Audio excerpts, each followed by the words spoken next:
Irmãos, nós estávamos com a série do panorama bíblico. Nós demos uma parada, paramos lá em Provérbios, lembra? Nós começamos o ano passado e agora nós vamos hoje reiniciar falando do livro de Eclesiastes. Amém? Então abra sua Bíblia comigo, o livro de Eclesiastes, capítulo 1.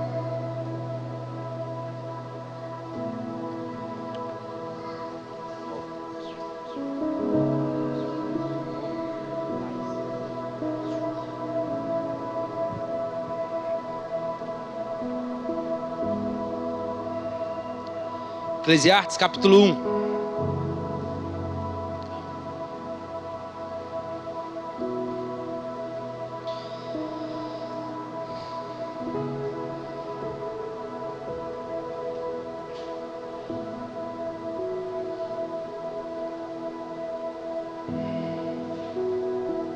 Quem encontrou?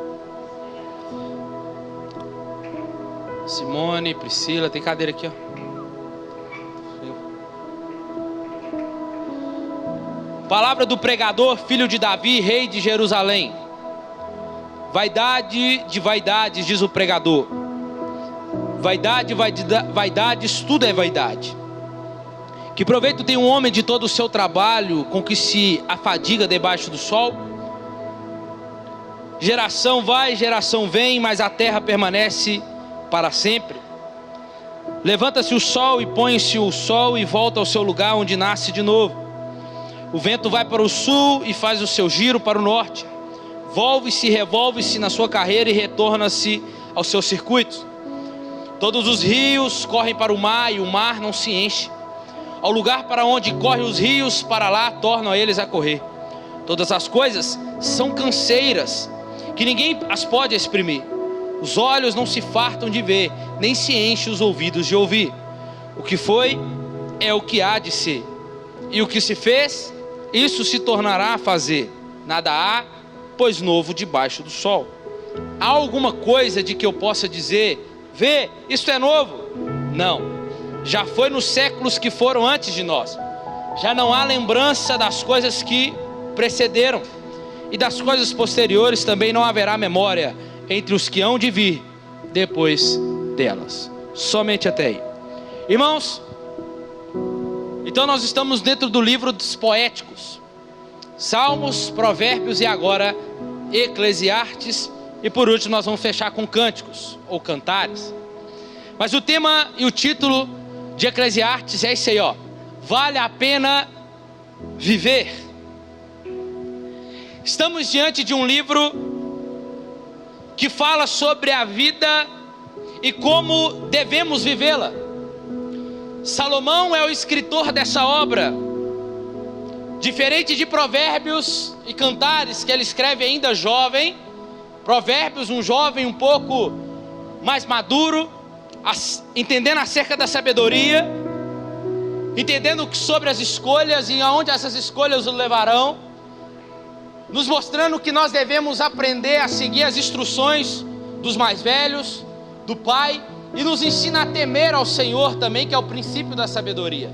Já em Cantares, é um jovem apaixonado, que está ali, e diante de 1000 mulheres, uma arrebata o coração dele, que é a Sunamita. E aí, depois nós vamos falar dela mais a fundo no livro de Cantares. Mas aqui estamos nós no livro de Eclesiastes. Salomão já está no final da sua vida, agora velho. Salomão começou a reinar como um servo humilde ao Senhor, mas com o passar do tempo começou a se perder. Seu coração começou a se afastar de Deus e voltou para os falsos deuses das suas mulheres. Mulheres estas, por causa da sua politicagem, por fechar talvez contratos com reinos, traziam mulheres para si, e para poder agradar as mulheres, levantava altares para aquelas mulheres, para elas adorar outros deuses, coisas que o próprio Deus, o Deus de Israel, não permitia tais coisas. O que nós vemos então, que muitas das coisas que Salomão fez e que pareceram exaltar Israel, na verdade estavam indo contrária às verdades de Deus. Salomão, ao escrever Eclesiastes, então ele está no final da sua vida, aonde agora ele está refletindo, ele olha para trás e tenta buscar lições aprendidas. Ele tenta olhar para trás e tirar algum aprendizado daquilo tudo que ele viveu. Provérbios e Cantares, provavelmente Salomão escreve quando ele era de fato fiel ao Senhor. Ele escreve Eclesiastes agora, se chamando de o pregador. E o interessante aqui, que o termo que ele usa, que é o Kohelel, no hebraico, que tem a ver com assembleia, a mesma ideia da palavra grega eclésia, aonde ele vai, aonde ele teria que convocar a todos uma assembleia, aonde ele teria que reunir para poder argumentar. Mas a ideia aqui que nós temos é que Salomão agora ele é o pregador, mas essa convocação da assembleia que ele faz para si mesmo. Ele vai argumentar para si mesmo, ele vai trazer lições daquilo que ele aprendeu acerca do decorrer da sua vida. Ele vai dizer para ele mesmo, ele está argumentando para ele mesmo aqui. Quando nós olhamos para o livro de Eclesiastes, Salomão ele começa a escrever, mas ele escreve para si mesmo. É por isso que quando nós lemos a Bíblia, a gente não lê a Bíblia para o outro, a gente tem que ler a Bíblia para nós primeiro. Amém? Porque ela tem que falar conosco primeiro, ela tem que cortar para mim primeiro, para depois cortar para o outro. Então Salomão está argumentando para si mesmo. E Salomão colocou uma chave em Eclesiastes bem na entrada, dizendo: tudo é vaidade. Vaidade, vaidade, tudo é vaidade. E ele diz: que proveito o homem tem de todo o seu trabalho. E caso alguém não quisesse adentrar e ler esse aqui na porta de entrada, quando fechasse a porta, atrás teria talvez o mesmo recado.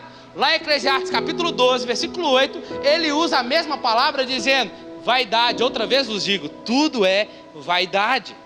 Ele fecha o livro com essa mesma palavra. Ele usa esse termo mais ou menos por cerca de 38 vezes. Por quê?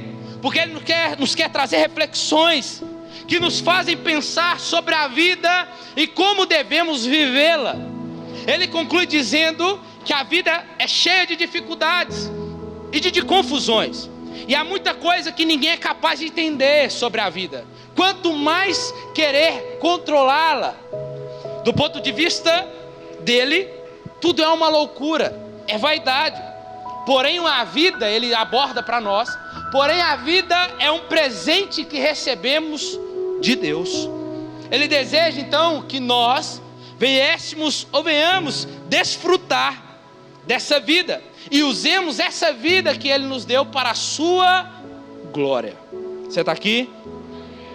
Assim, em vez de nos queixarmos daquilo que não temos, devemos começar a agradecer por aquilo que nós temos. Isso se chama contentamento.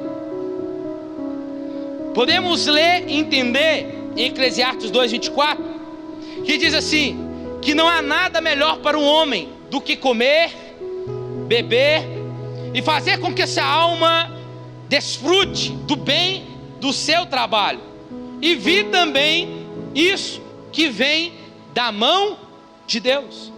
Então entenda como Deus nos dá a vida, nos concede a vida para que nós venhamos ter prazer nela. Deus nos proporciona ricamente prazer.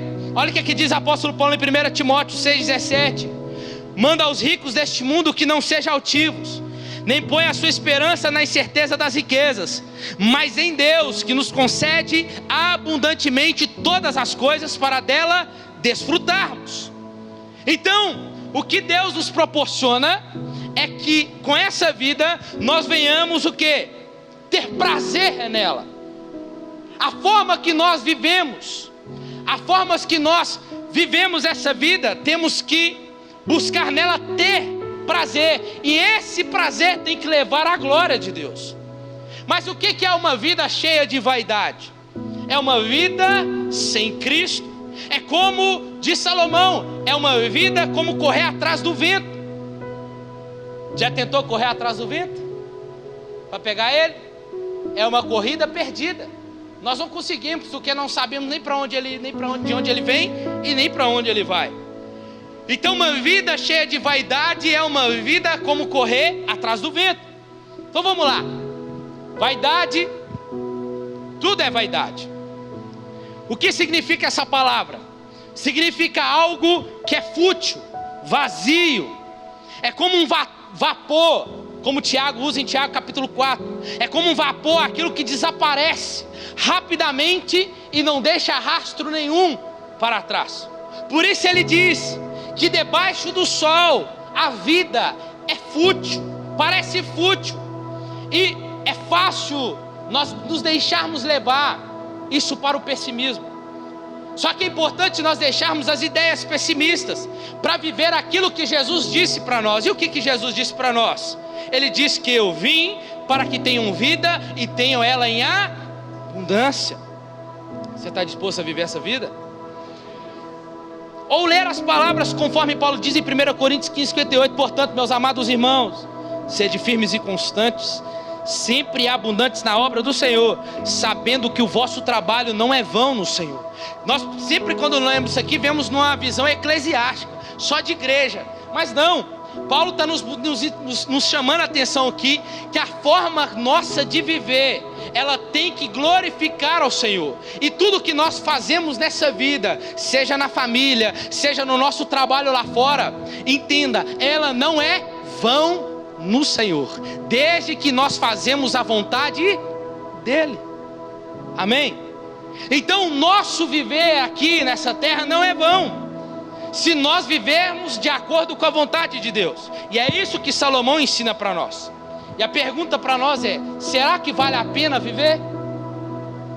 Os conselhos práticos que visam a felicidade e o desfrute dessa vida por parte nossa que lemos são uma prova clara de quão enganados são aqueles que buscam estudar e consideram este livro de Eclesiastes uma obra pessimista ou resultado do trabalho de uma mente cínica ou incrédula. Só que é possível notar aqui o desejo que o escritor tem de evitar em seus leitores. Qual que é a ideia de Salomão para nós aqui com o livro de Eclesiastes? É que nós venhamos olhar para este livro e dizer assim: o que eu posso aprender? Se eu for por este caminho, eu sei aonde eu vou chegar. Se eu fazer isso, o final deste caminho é aquilo. Salomão está nos buscando aqui nos ensinar a evitar os sofrimentos pelos quais ele passou com escolhas erradas e sobre os quais aprendeu, tendo experiência valiosa a transmitir a respeito das complexidades e contradições da vida. Na primeira parte do livro, Salomão deixou claro que o esforço humano é inútil, porque seus resultados não são permanentes e nem garantidos. Enquanto na segunda parte do livro, ele demonstrou que a ignorância sobre o futuro e sobre os planos de Deus coloca o homem em uma situação complicada, a ansiedade, a preocupação do futuro.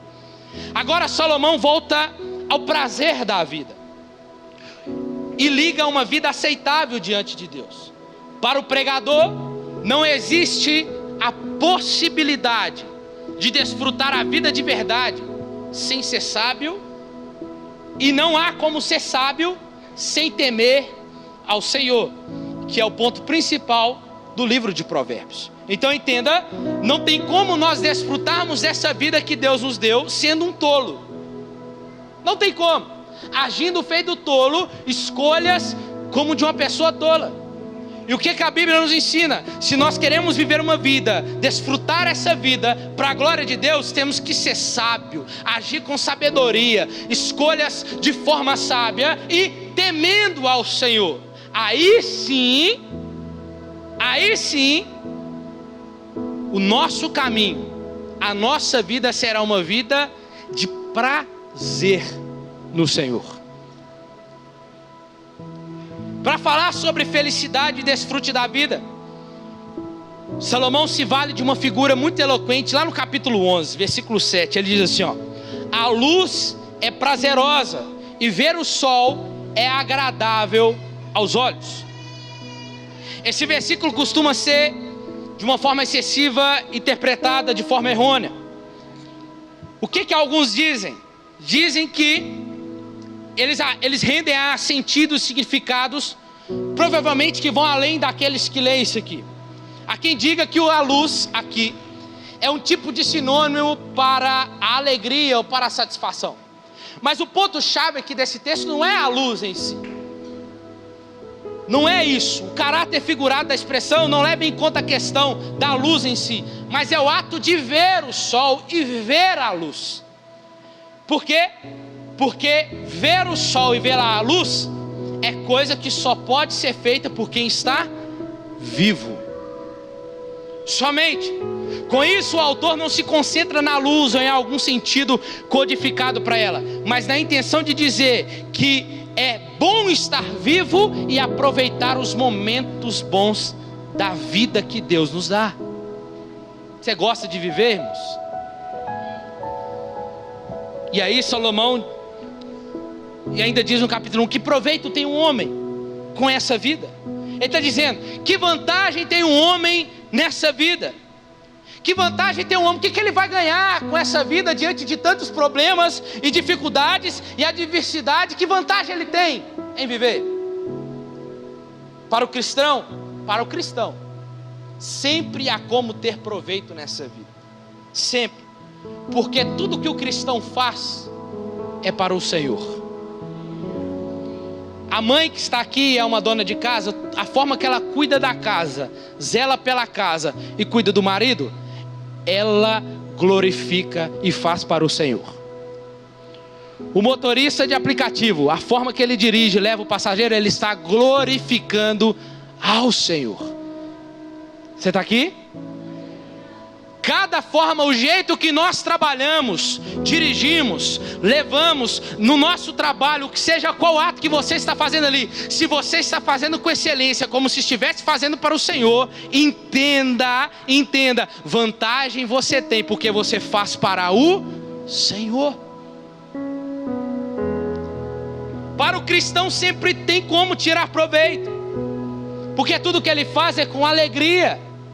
Uma coisa é certa, que para o justo nenhum trabalho é vão, porque esse trabalho é feito no Senhor.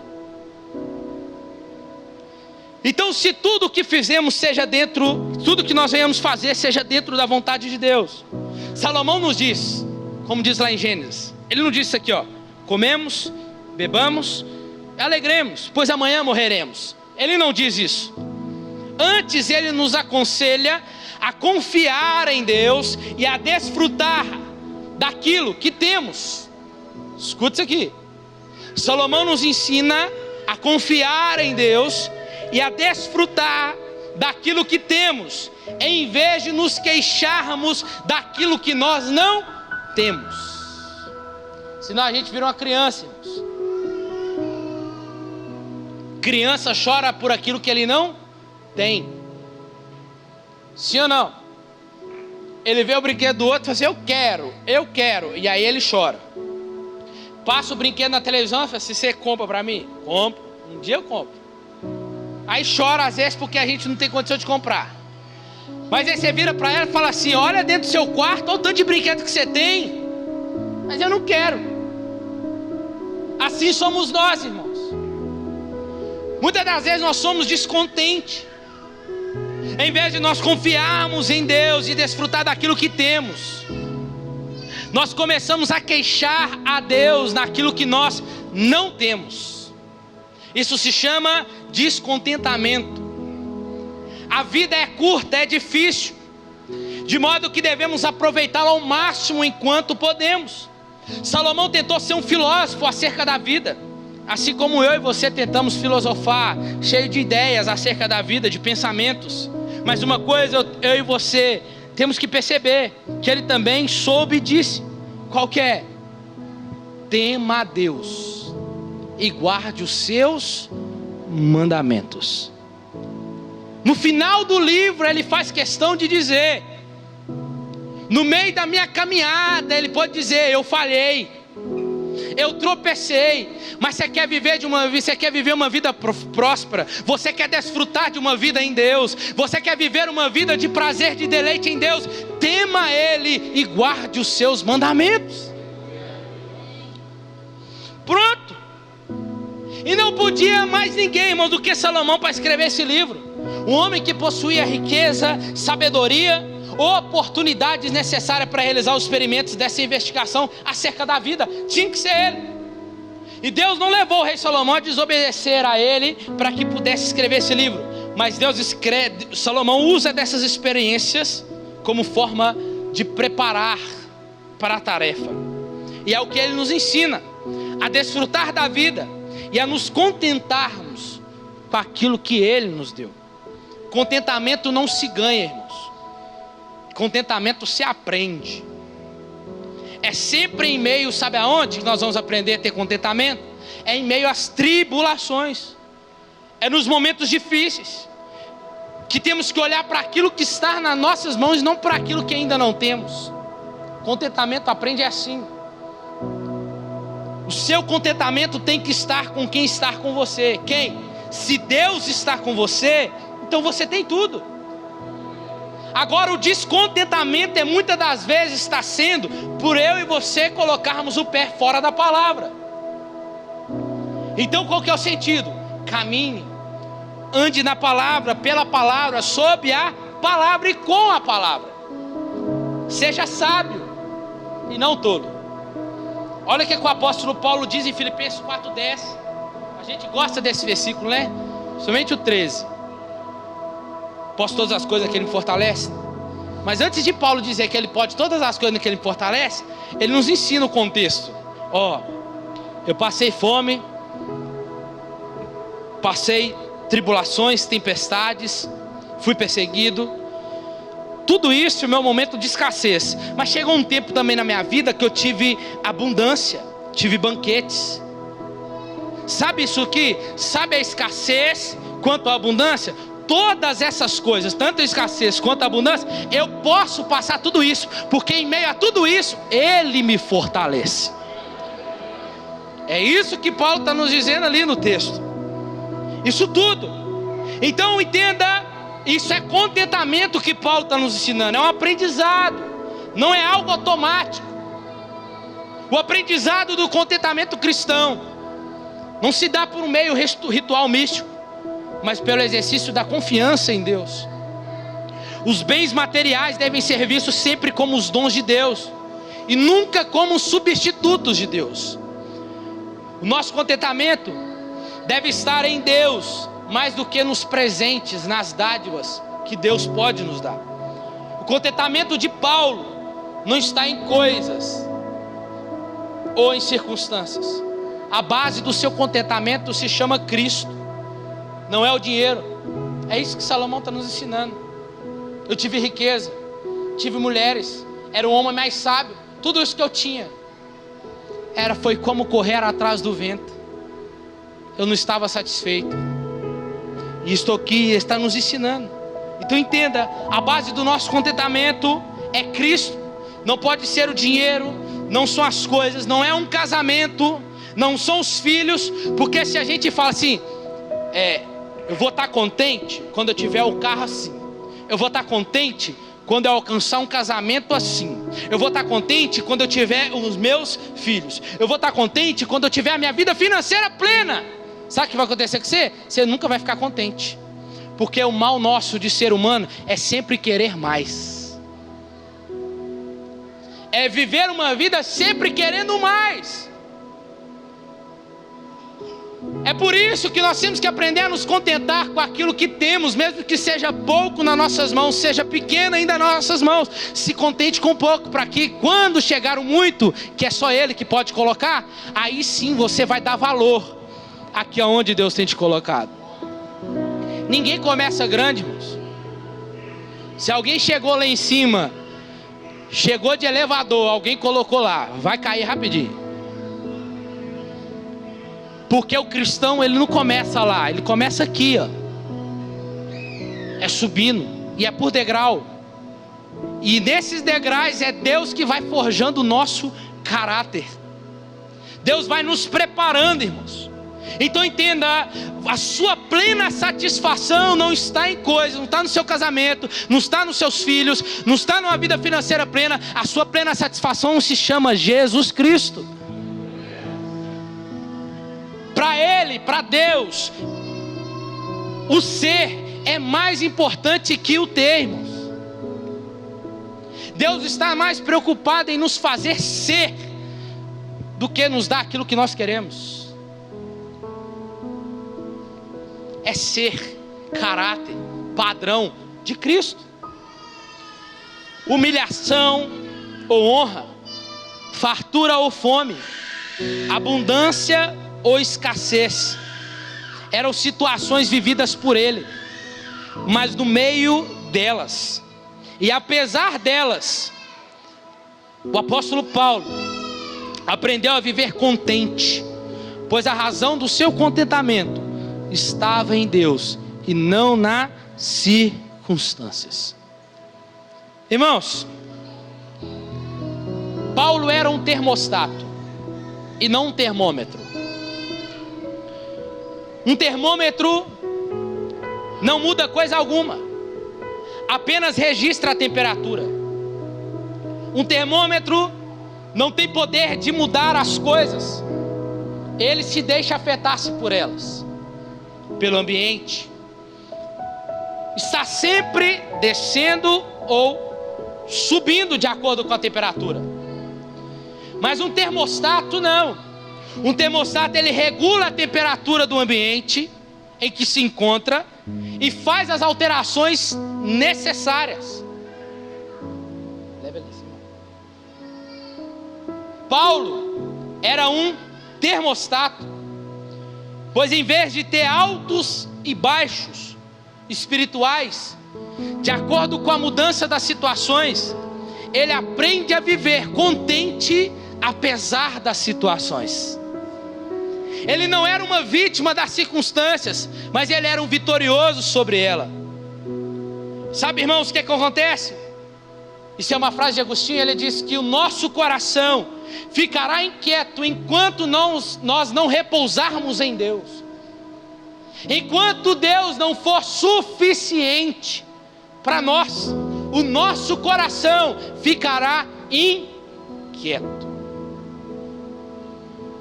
Diante das aflições e adversidades da vida, nós temos que viver como o apóstolo Paulo, não vivendo como um termômetro, mas sendo um termostato, que em vez de ter esses altos e baixos, de acordo com a mudança de situações, ela não muda.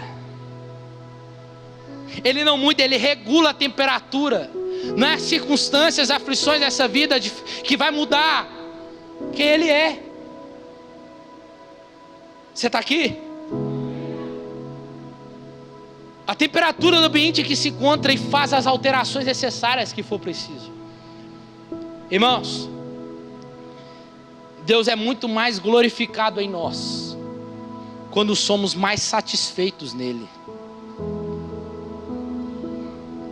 Não é satisfeito com o que Deus nos dá, é satisfeito com ele. Deus é muito mais glorificado em nós quando somos mais satisfeitos nele. Então a maior motivação da vida do cristão deve ser buscar a Deus e gozá-lo dele para sempre. Qual que é o fim do homem? O fim do homem é glorificar a Deus e gozá-lo dele para sempre. O problema nosso é que buscamos alegria em coisas fugazes, efêmeras, nos contentamos com muito pouco prazer. Salomão vai dizer em Eclesiastes que Deus colocou a eternidade nos nossos olhos ou na nossa mente e encheu o coração humano de anexos, mas nós não sabemos pelo que apelamos, no sentido até que nós vejamos quão formidável Deus é. Nós nunca vamos estar satisfeitos enquanto nós não contemplarmos quem Deus é. Infelizmente nós, como cristãos, não deveríamos viver assim, inquietos, com anseio insaciável, tentando satisfazer por meios de coisas superficiais, empregos, dinheiro, saídas, viagens, drogas. Quando a gente corre para essas coisas, o anseio permanece, o desejo é insaciável. A gente sempre quer mais. Estamos buscando no lugar errado. Mas entenda, o prazer duradouro e completo só encontramos em Deus, como diz o salmista em Salmos 16:11. Tu me farás conhecer a vereda da vida, e na tua presença há plenitude de alegria, a tua mão direita há delícias perpetuamente. Somente em Deus. Há um prazer em Deus, irmãos. É um bem supremo que sempre almejamos. E temos que almejar, é manifestar a glória de Deus e expandir o nosso próprio prazer em Deus para os outros. Somente em Deus está a plenitude do prazer para sempre. Qualquer outro prazer seria qualitativamente insuficiente para o anseio das nossas almas, e quantitativamente pequeno demais para a nossa necessidade eterna. Nada, irmãos, a não ser Deus pode aparecer vazio. A mensagem que precisa ser anunciada para todos nós, que nós não buscamos prazer em Deus com persistência, porque nos contentamos com muito pouco. No sentido do que eu estou fazendo está bom demais. A forma que eu estou levando a vida está legal, está ótimo. Está ótimo. Sabe o que nós somos? Nós somos uma criança, como crianças fazendo bolinhos de areia no lote de casa, porque não consegue imaginar o que significa um convite para passar as férias na praia. O que é isso? A praia é como se o convite fosse para o céu, mas a gente se contenta demais com as coisas dessa terra. Mas escute, pare de ajuntar tesouros na terra, aonde a traço, ferrugem destrói, os ladrões roubam e arrombam. Ajuntem tesouros no céu. Pare de se contentar com míseros 2% de lucro de prazer, que são destruídos pelas traças da inflação e pela ferrugem do inferno. Invista nas garantias do céu, que são divinamente asseguradas e certas, que irão produzir um lucro muito alto para nós. Não corra atrás do vento. Viva a vida, irmãos. Porque senão a gente começa a viver a vida como eu já disse outrora aqui. Não, eu tenho que ganhar a vida. Eu tenho que trabalhar. Meu filho, para minha filha. Eu tenho que isso, eu tenho que fazer isso, eu tenho que fazer aquilo. Só que vai chegar um dia, quando seu filho estiver maior, que exemplo que você deixou para ele? Eu tenho que trabalhar, eu tenho que correr atrás, eu tenho que fazer isso, eu tenho que fazer aquilo. Não é sobre ganhar a vida, é sobre viver a vida, irmãos. Você pode chegar em algum momento da sua vida que o seu filho pode virar para você e falar assim: o que eu queria de você não era o seu dinheiro, era o seu amor, era o seu carinho, era um tempo com o Senhor. Porque a gente gosta, irmãos, trabalhar não é pecado, trabalhar é de Deus. Não trabalhar é pecado. Mas tudo que é excesso, tudo que é demais, pode virar pecado. Aí eu te pergunto, pode custar o quê? Pode custar sua casa, pode custar seu casamento, pode custar os seus filhos. E aí? Então, não viva a vida para ganhar ela, porque Deus já te deu. Viva a vida para desfrutar dela com prazer. Este é o sentido. Não corra atrás do vento. Viva a vida, desfrute da vida que Cristo lhe deu para a glória dele. Viva para o glorificar.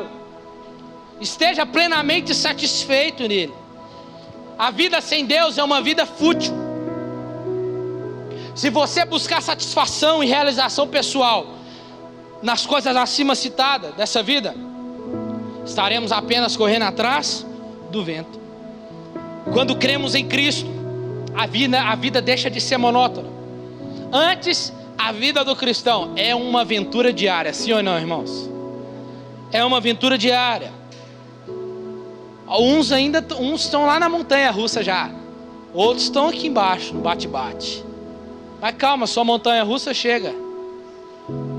Nesse parque que a gente acha que é a vida cristã, ela não é um parque de diversões, mas ela é como se fosse um jardim de rosas, mas que tem espinhos. Não tem como você colher a rosa sem pegar espinho. Essa é a vida cristã. É isso aí. Não tem como você escolher. Está aí, viva, desfrute. Então, quando cremos em Cristo, nós temos essa vida. E a bênção do Senhor é uma bênção, é a bênção da vida. E toda a bênção de Deus é uma bênção que enriquece, e com ela não trará desgosto. A riqueza e os prazeres desse mundo não pode satisfazer a busca por poder, por status. Isso tudo é inútil. Em Cristo, se nós temos o prazer nele, se nós estamos satisfeitos nele, entenda, tudo nele, em Cristo, é tudo que nós precisamos para a vida. A morte e para a eternidade em Cristo. O mais importante é desfrutarmos daquilo que Deus nos dá. Não podemos esquecer que a morte se aproxima. E portanto, devemos estar preparados. Como é que você está vivendo a sua vida, irmãos? Será que está valendo a pena viver? A síntese dessa mensagem é o Salmos 90:12. Ensina-nos a contar os nossos dias de tal maneira que alcancemos os corações sábios. Salomão, em Eclesiastes, ele nos concede um mapa confiável para nos orientarmos a seguir a palavra de Deus e nela encontrarmos satisfação. E aí, o que nós queremos? Viver de forma que a vida nunca acabará?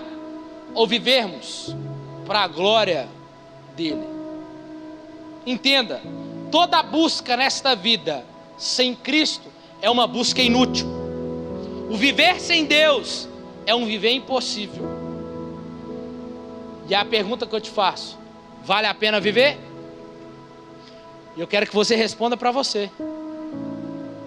Olhe para a sua vida hoje e veja se está valendo viver, continuar vivendo essa vida que você está vivendo. Talvez é uma vida sem Cristo. Talvez é uma vida que você está vivendo cheia de escolhas erradas. Você sabe para onde vai te levar. Talvez é uma vida que você quer até viver uma vida com Cristo, mas você quer tentar buscar os outros lados também da vida nos oferece. Entenda, é uma busca inútil. E aí? Vale a pena?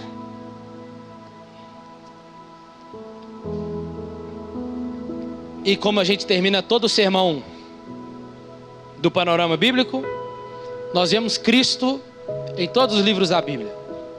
Em Gênesis, Jesus, ele foi a semente da mulher e o início de tudo. Em Êxodo, ele é o nosso cordeiro pascal. Em Levítico, ele é o nosso sacerdote e sacrifício.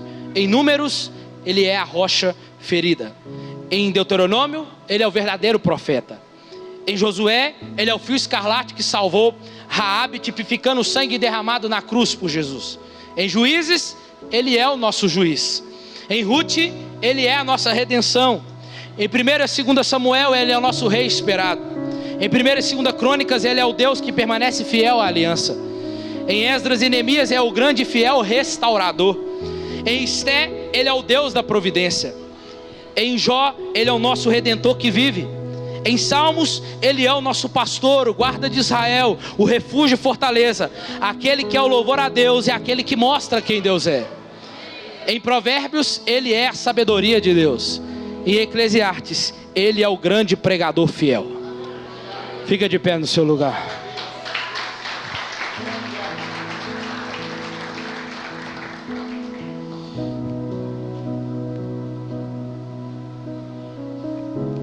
Coloca a mão no seu coração, meu irmão.